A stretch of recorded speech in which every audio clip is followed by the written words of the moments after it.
Un Samuel, chapitre 28. Guerre avec les Philistins. David dans l'armée des Philistins.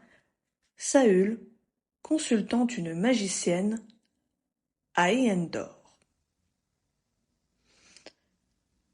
En ce temps-là, les Philistins rassemblèrent leurs troupes et formèrent une armée pour faire la guerre à Israël. Achish dit à David: « Tu sais bien que tu feras partie de mon camp, toi et tes hommes. » David répondit à Achish: « Eh bien, tu sauras ce que ton serviteur fera. » Et Achish dit à David: « Aussi, je te donnerai pour toujours la garde de ma personne. » Samuel était mort. Tout Israël lui avait fait des funérailles, et on l'avait enseveli à Rama, dans sa ville. Saül avait éliminé du pays ceux qui évoquaient les morts et ceux qui prédisaient l'avenir. Les Philistins se rassemblèrent et vinrent camper à Sunem. Saül rassembla tout Israël, et ils campèrent à Gibéa. À la vue du camp des Philistins, Saül fut saisi de crainte, et un violent tremblement s'empara de son cœur. Saül consulta l'Éternel, et l'Éternel ne lui répondit pas, ni par des songes, ni par l'Urim, ni par les prophètes. Saül dit à ses serviteurs: « Cherchez-moi une femme qui évoque les morts, et j'irai l'interroger. » Ses serviteurs lui dirent: « À En-Dor, il y a une femme qui évoque les morts. » Alors Saül se déguisa, prit d'autres vêtements, et partit avec 2 hommes. Ils arrivèrent de nuit chez la femme. Saül lui dit: « Pratique la divination pour moi, en évoquant ta mort, et fais-moi monter celui que je te dirai. » La femme lui répondit: « Voici. Tu sais ce que Saül a fait, comment il a retranché du pays ceux qui évoquent les morts et ceux qui prédisent l'avenir? Pourquoi donc tends-tu un piège à ma vie pour me faire mourir? »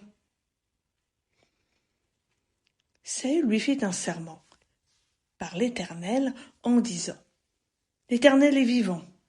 La faute dans cette affaire ne retombera pas sur toi. » La femme dit: « Que veux-tu que je fasse monter ?» Et il répondit: « Fais-moi monter Samuel. » Lorsque la femme vit Samuel, elle poussa un grand cri et dit à Saül: « Pourquoi m'as-tu trompé? Tu es Saül. » Le roi lui dit: « Sois sans crainte, mais que vois-tu? » La femme dit à Saül: « Je vois un être divin qui monte de la terre. » Il lui dit: « Quelle apparence a-t-il? » Elle répondit: « C'est un vieillard qui monte, et il est enveloppé d'un manteau. » Saül reconnut que c'était Samuel, et il s'inclina le visage contre terre et se prosterna. Samuel dit à Saül: « Pourquoi m'as-tu troublé en me faisant monter? » Saül répondit: « Je suis dans une grande détresse. Les Philistins me font la guerre, et Dieu s'est écarté de moi. Il ne m'a répondu ni par l'intermédiaire des prophètes, ni par des songes. Et je t'ai appelé pour que tu me fasses connaître ce que je dois faire. » Samuel dit: « Pourquoi donc me consultes-tu, puisque l'Éternel s'est écarté de toi et qu'il est devenu ton adversaire? L'Éternel a pris ses dispositions comme il te l'a dit par mon intermédiaire. L'Éternel a déchiré la royauté d'entre tes mains et l'a donnée à l'un de tes proches, à David. Puisque tu n'as pas écouté la voix de l'Éternel et que tu n'as pas infligé l'ardeur de sa colère à Amalek, l'Éternel t'inflige aujourd'hui ceci. Et même l'Éternel livrera Israël avec toi entre les mains des Philistins. Demain, toi et tes fils, vous serez avec moi, et l'Éternel livrera le camp d'Israël entre les mains des Philistins. » Aussitôt, Saül tomba à terre de toute sa hauteur, et les paroles de Samuel le remplirent d'effroi.